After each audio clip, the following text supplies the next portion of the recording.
মনত আছে মই যেতিয়া হেলথ মিনিষ্টাৰ আছিলো মাজত 2014-15-16 মই মন্ত্ৰী দায়িত্বত নাছিলো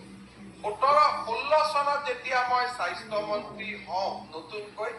তেতিয়া মই দেখা পাওঁ যে মোৰ দিনত যিমান বিলাক ভাল কাম আৰম্ভ হৈছিল তাৰ 90% কাম 2 বছৰত নোহোৱা হৈ গৈছিল এটা ডাঙৰ কাম আছিল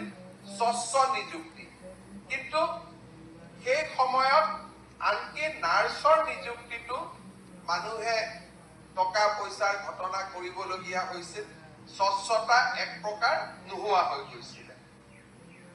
আজি মই পুলিচ সিআৰপি লগাই যদি কবাত বাল্য বিবাহ বন্ধ কৰিছো যিদিনাখন আমিবোৰ নাথাকিম সিদিনাখন মানুহ আকৌ বেক টু স্কোয়াৰ হৈ যাব য'ত আছিল তালৈকে ঘূৰি আহিব কিন্তু মানুহৰ মন মগজু আমি যদি এবাৰ সুমুৱাই দিব পাৰো যে বাল্য বিবাহ এটা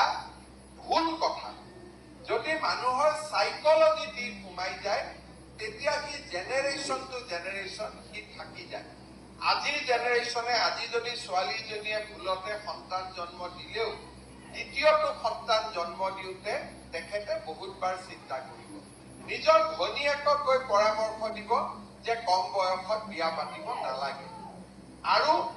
ঠিক বয়সত বিয়া পতাও পৰামৰ্শ দিয়াটো আমাৰ আৰু এটা কাম যাতে এগৰাকী ছোৱালী আটাইতকৈ স্বাস্থ্যৰ ফালৰ পৰা আটাইতকৈ যিটো সময়ত সুস্থ হৈ থাকিব সেইটো সময়তে যদি সন্তান জন্ম দিয়ে তেতিয়াহ'লে আমাৰ নিগেটিভ কোনো ইম্পেক্ট কৰিব নোৱাৰে আজি 812 গৰাকী যি ষ্টাফ নাৰ্ছ নিযুক্তি হ'ব আপোনালোকে প্ৰতিটো দিনতে গৰ্ভৱতী মহিলাক সাক্ষাৎ কৰিব লগ পাব আৰু গৰ্ভধাৰণৰ আৰম্ভণিটো লগ পাব আপোনালোকে শিকি অহা কথা বতৰাবিলাক তেখেতসকলক যদি শিকাব পাৰে তেখেতসকলক বুজাব পাৰে তেতিয়া আমি অসমত বাল্য বিবাহো আমি ৰোধ কৰিব পাৰিম সুস্থ সময়ত আমি বিয়া পতাৰ এটা পৰিৱেশ নিৰ্মাণ কৰিব পাৰিম আৰু তেতিয়া আমাৰ মেটাৰনেল মৰ্টেলিটি আৰু ইনফেন্ট মৰ্টেলিটিও আমাৰ বহু পৰিমাণে